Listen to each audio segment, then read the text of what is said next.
Oh, how are you going? Welcome with me, Redski, on another round of righteous readings, raw righteous readings, my darlings. We are continuing Tauruses, part 2. I'm sorry, I ended up having to cut it from the singles reading because I was halfway through doing it and my son needed my charger and I had it unplugged into my phone. And of course, when I unplugged it to give it to him, because mine had been full, but I was halfway through the reading,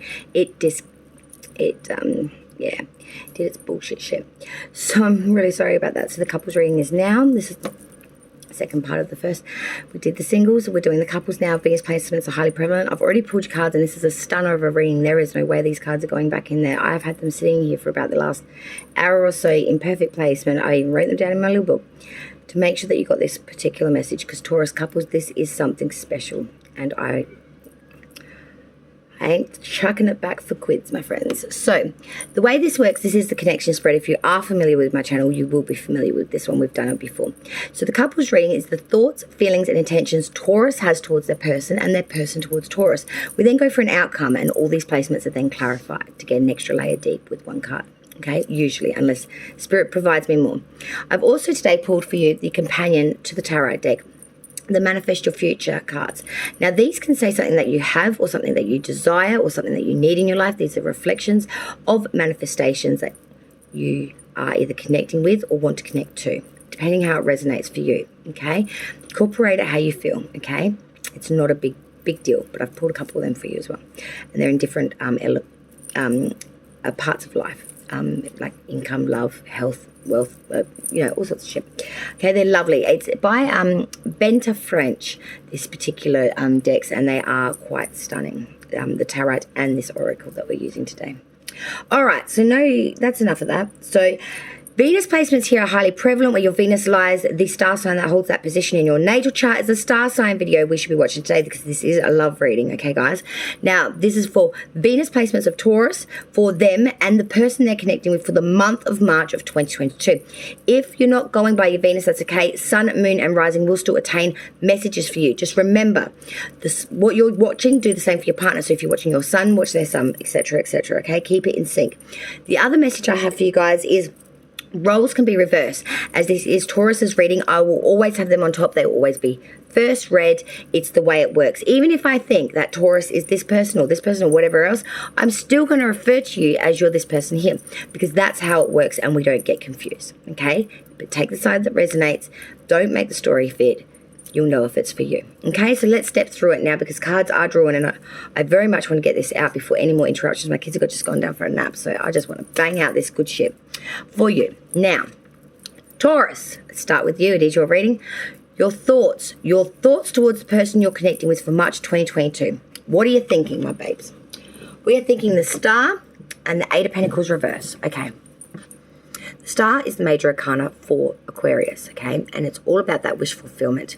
Wishing upon a star, hopes and dreams, fulfillment, being astrologically guided in some ways as well here. The Star is a real hopeful card. It really says that we've got a lot of faith here, we've got a lot of hope, and we are really giving it a good shot of a wish here in the thought process. But then we go to Eight of Pentacles reverse. Now this is not putting the necessary skill or any effort into attaining this though. It is exactly the story of I wish upon the star and I sit back, kick back, do nothing, and just hope to God that that Prince Charming or Princess Aurora walks through the door and just says, take my hand in marriage, I love you. You know, it's just not even ridiculous, not even plausible. It's just half-assed fairyland village nonsense. Manifestation is key. If you want this wish fulfillment, you can have it, but you've got to put in a little bit of skill. You've got to put in a little bit of work. You can't just sit back and hope on your laurels that this shit's going to come in. But I do see you still have a lot of hope. You've got a lot of hope here. And I'm seeing that the hope is the fact that this will forever move forward. I think you already think it will, and I think it will. We'll see. Look, we'll get into it. Your feelings now. Taurus, you feel towards this person that you're connecting with, the Empress and the King of Cups. I love this combination. The Empress it stands for Venus. It is the Venus energy here. It is the feminine energy. It is the fruitful. It is in the divine time. She's looking good, smelling good. She doesn't have to be a female. It's just about being in that feminine energy of nurturing.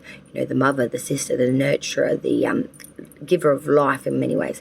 The carrier of life, sorry, I should say. Sorry, not the giver, but the carrier of life, sorry. To produce birth. You know, this is about fertility as well. It's a big, very fertile ground here. And then when you back that with the King of Cups, this is in the position of your love, Taurus.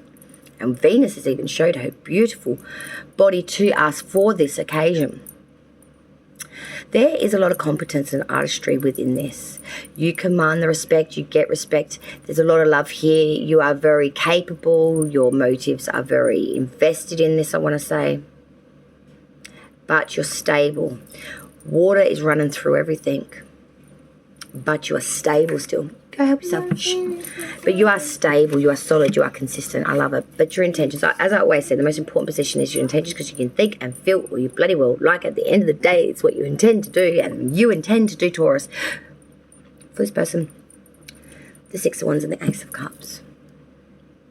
To triumph here and get all the accolades from the crowd to make this relationship feel like it is being accepted by the social circles, family, you know, community, being triumphant here, being a very strong pairing. Backing that is the Ace of Cups and your intentions. My God, golly, Miss Molly, this is something I haven't seen in a long time, because this great abundance of perfection, and it's so attainable, and your wishes will be fulfilled. The outlook is just so favorable. There's so much fertility here. Another card regarding fertility. I feel like baby could be coming soon too, and you may want this too. There is perfection, and it is about to be reached. You are hitting the pinnacle of the prime of this. It's beautiful. Now let's look at your person you're connecting with now. So their thoughts towards you is that the Two of Swords reversed with the Five of Wands reversed. They are thinking that there is some sadness or some trouble or a little bit of an issue here. That there has been some falsity. There has been some treachery in the past. With that Five of Wands reverse, I've got to say that this warns about contradictions. Do as you say, as you do. Don't hold others to an example that you wouldn't hold yourself, and don't contradict yourself. Don't be a tricker. Be no fence sitter either. Make up your mind, stick to it like the blade of the sword. You know, really move forward in that light. So if, you know, you don't like it when people lie, don't lie. Be upfront, be honest. You know, pride that of what you say, do. Live by the sword, die by the sword. This person is really a little sad about some past treachery. I don't know if it's past relationship or something past from in this relationship, but there is some sort of sadness or attainment here, and there is some sort of worry that there might be some sort of contradiction. You're not. They want this, but they worry that that's not really what they're going to get, that there's some sort of trickery or masking or some sort of naivety to the fact. But they're feeling so. Page of Wands reverse, the Ten of Wands reverse. They do feel a little bit unstable because of a lot of gossip going on here. That Page of Wands reverse is that of, there's some sort of abuse of trust here in the way of being told something which may not be true or genuine. There's also a bit of flirtiness. There is a lot of attraction here, even with the Page of Wands reverse. You know, it's a bit of a player, but it's a juvenile. It's a juvenile connection, but it is very much playeristic. It's very much attractional, not maybe more than that. Ten of Wands reversed, I've got to say, is really atonement. To needing to release a lot of burdens here, being very overburdened. Coming in a bit of a downfall here, feeling like maybe we've got so much affection for someone, but they're just not ready to give it. The intentions this person has towards you, Taurus, Two of Pentacles, Nine of Cups reverse. So there is a need to be very agile here, and agility in handling matters of rocking it backwards and forwards to sort of make some sort of stability, but being very unstable while doing so. The Nine of Cups reverse is really a bit of a consensus of mistakes and losses here.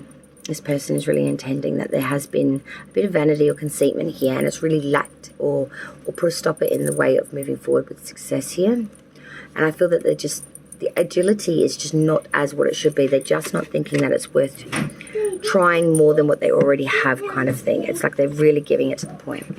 Now, the outcome was the weirdest that I thought we've ever seen. Queen of Cups reversed with the Queen of Swords reversed. Queen of Cups reversed with the Queen of Swords upright initially. So this, don't get fixed on the gender. It's more characteristic specific than gender specific. With the outcome with the Queen of Cups reversed, this is someone that is very unstable in the way of being unreliable. You know, they talk a lot of investment and they tell you what you want to hear. But when it comes down to the crunch of it, they're nowhere to be found kind of thing. It's someone that is very unreliable. They have noble intentions. They just never follow through with anything. It's all talk and no action. It's very lacklustrous.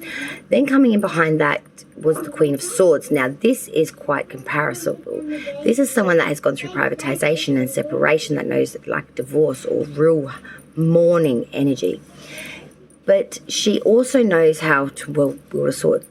She stands for really being a bit cutthroat, really being sort of snake-tongued in the way that she is very intense with her perception, and she voices that quite clearly. She's quick-witted, but she is very intense and maybe a little narrow-minded. She's someone who has known such great loss that she won't allow that to come in now. So the moment she senses or is instinctually told that something is a lie, for example, she'll just chop off your head. She won't give you the chance to, you know, have another go at it or re-explain it. The moment that she sees that treachery or that vice, she won't play that game anymore.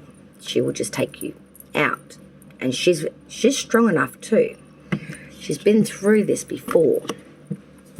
And clarifying that was the Devil in reverse with the King of Swords now. So we've got her counterpart now coming in the clarification. So with the Queen of Swords now we have the King of Swords. So it's a matching pair of the same suit. Devil in reverse, this is Capricorn's major arcana, and this is releasing from things that are maleficent or bind. You know, that could be in regards to addictions or things that were not for your highest of good, bad decisions, bad people, places, things, whatever it attains to for you. But it's a sense of releasing from that now, making the realization that these things aren't good for you, or don't reflect well for you, or don't do what they're meant to for you, and saying, fuck it, release it. King of Swords is even more intense than her counterpart, but he's one step further in the way that he's actually active and he's very determined and he actually goes out to source. Whereas the Queen of Swords sits back and allows everyone to come to her. She sits on her throne, hand up, sort of saying, come forth. The King, he's all about movement. He's the action of that. He is the authoritative mind. He is the controlling and commanding of the emotions. He is all about force, superiority, and having ideas, thoughts, and acting out on them. Being precise with design, being very analytical, being very articulate, being very cutthroat, but being very honest. He says it like it is, and, you know, he lives by what he says. He expects everyone else to as well, though. So he has a real superiority sort of view that everyone needs to be of such a level. It's a bit justified, I guess you could say, from his point of view. Others maybe not so much so. So it's a really mixed bag for you guys. It's a little bit of everything wrapped in a roll mop. Income, card 10. I have the power to change how I earn my income. And that might be something in regards to the fact that there's no freaking pentacles in here for an earth energy reading, except for, we have 2? Yeah, 2. 2 out of 2, 4, 6, 8, 10, 12, 16 cards. It's minimal for an earth sign. I have a partner who shares the same interests as me.